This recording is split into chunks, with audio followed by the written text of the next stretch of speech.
Hi hello welcome back to my channel. Big బాస్లో అయితే తనూజ కళ్యాణ్ ఈ మధ్యన చాలా వాళ్ళిద్దరి మధ్యన బాండింగ్ అనేది వాళ్ళిద్దరి మధ్యన బాండింగ్ అనేది ఎక్కువ అవుతుంది.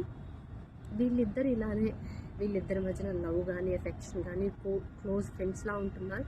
సో ఇదంతా ఏదైతే ఉందో వాళ్ళ టైటిల్కి దూరం అవుతారేమో అనిపిస్తుంది. ఎందుకంటే వీళ్ళిద్దరు ఇలా కొట్టుకొని ఇలా బ్యాంగిల్ ఇలా ఏదైతే ఉందో ఇది నడుస్తూ ఉంటే ఇమాన్యుయేల్ వచ్చి టైటిల్ కొట్టేస్తాడా అనే అంత అయితే ఉంది.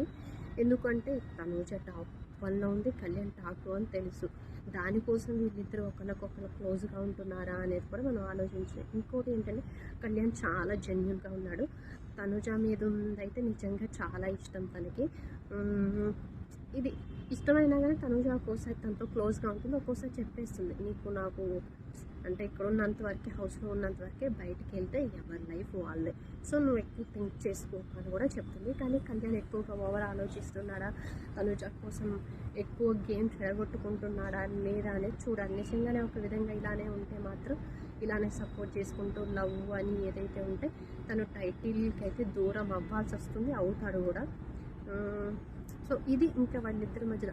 అది కాకుండా ఇంకోటి ఏంటంటే నిన్న లైవ్లో కూడా కళ్యాణ్ ఒక గంట సేపు అయితే అట్లానే కూర్చున్నాడు, ఎవరి దగ్గర సైలెంట్గా కూర్చున్నాడు ఒక గంట సేపు. తనూజ పిలిచి ఏమైంది ఏంటి చెప్పు అని అడుగుతుంది. చెప్పు అని అడిగినప్పుడు ఇంకా ఏం లేదు అన్నట్టు ఇంకా తను కూడా అట్లా ఉండేసేస్తాడు. తనూజ పిలిచి గుచ్చి అడగడం ఇవన్నీ తను కొంచెం దూరంగా ఉన్నప్పుడు ఉండనివ్వచ్చుగా, పిలిచి గుచ్చి అడగడం ఏం జరిగింది ఏంటంటే తను కళ్యాణ్ కూడా ఏంటంటే హోప్స్ పెరిగిందో మనతో కూడా మాట్లాడుతుంది, మన మీద ఏమన్నా కొంచెం ఇష్టం ఉందేమోలే అన్నట్టు తను అనుకొని ఫీల్ అయిపోయి ఉండొచ్చు. ఇంకోటి ఏంటంటే అదే టైంలో వాళ్ళిద్దరు మాట్లాడుకునే టైంలో కూడా సుమన్ శెట్టి గారు వస్తే పిలిచి కూర్చోమంటారు. కూర్చున్న తర్వాత అప్పుడు లాస్య అని పిల్లో మీద సుమన్ శెట్టి అని రాస్తారు.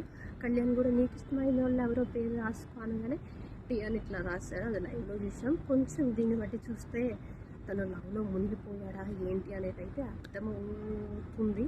సో తనూజ కూడా ఈ విషయం తెలుసు, కాకపోతే ఆవిడేంటి అంటే గేమ్ స్ట్రాటజీ కోసం కళ్యాణ్తో ఉంటుందని అనుకోవాలి. ఎందుకంటే తను టాప్ 2లో ఉంది, క్లారిటీ ఇస్తూనే ఉంది, ఫస్ట్ నుంచి క్లారిటీ ఇస్తూనే ఉంది కళ్యాణ్కి. అయినా కానీ క్లారిటీ ఇస్తుంది కానీ ఒక్కొక్కసారి హోప్స్ పెంచేలా తనతో మాట్లాడటం, కూర్చోవడం ఇవన్నీ చూస్తే తనూజ కూడా కొంచెం తప్పు ఉందేమోలే.